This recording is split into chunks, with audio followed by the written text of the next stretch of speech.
তৎকালীন commissioner, police commissioner বেনজির যেন পার না পায়। যাদের হাতে আমার ভাইয়ের রক্তের দাগ লেগে আছে তাদেরকে নিরাপদে পৃথিবীর কোথাও আমরা বরদাস্ত করব না। আল্লাহর নবীর ইজ্জতের হেফাজতের জন্য আমরা জীবন দিয়েছি। মনে রাখবেন, এটা আমাদের চিরন্তন দাবি। আমার দেশে আর কোন নাস্তিক মুরতাদ, আর কোন নবীর দুশমন আমার নবীর ইজ্জত নিয়ে চিনিমিনি খেলতে না পারে, আমরা তার নিশ্চয়তা চাই। সর্বোচ্চ শাস্তির বিধান, মৃত্যুদণ্ডের আইন তৈরি করতে হবে।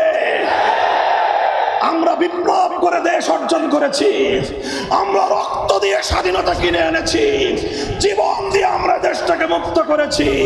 আল্লাহর নবীর ইজ্জত নিয়ে চিনিমিনি খেলা দেখবার জন্য নয়। আমরা বলবো এই বিষয়ে পদক্ষেপ নেবেন। আমাদের শান্তিপূর্ণ কথা শান্তিপূর্ণভাবে আপনারা বুঝবার চেষ্টা করবেন, এটা আমাদের বিনীত অনুরোধ থাকবে। সর্বশেষ আমাদের আহ্বান থাকবে, ইনশাআল্লাহ হেফাজতে ইসলাম অতীতেও ছিল, আজও আছে, ভবিষ্যতেও থাকবে ইনশাআল্লাহ। ইমানি এক কাফেলা আমাদের মরহুম হেফাজতের আমির আল্লামা জুনায়েদ বাবুনগরী বলেছিলেন, প্রতিটি মসজিদের সকল মুসল্লি হেফাজতের নেতাকর্মী।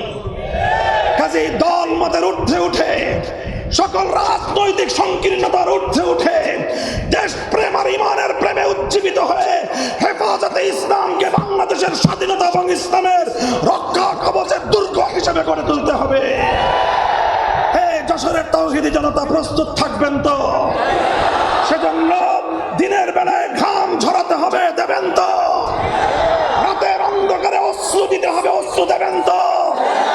আবার যদি প্রয়োজন হয় শাপলা চত্বরে শহীদি ঈদগাহে গিয়ে শাহাদাতের রক্ত দিতে কারো প্রস্তুত থাকবে?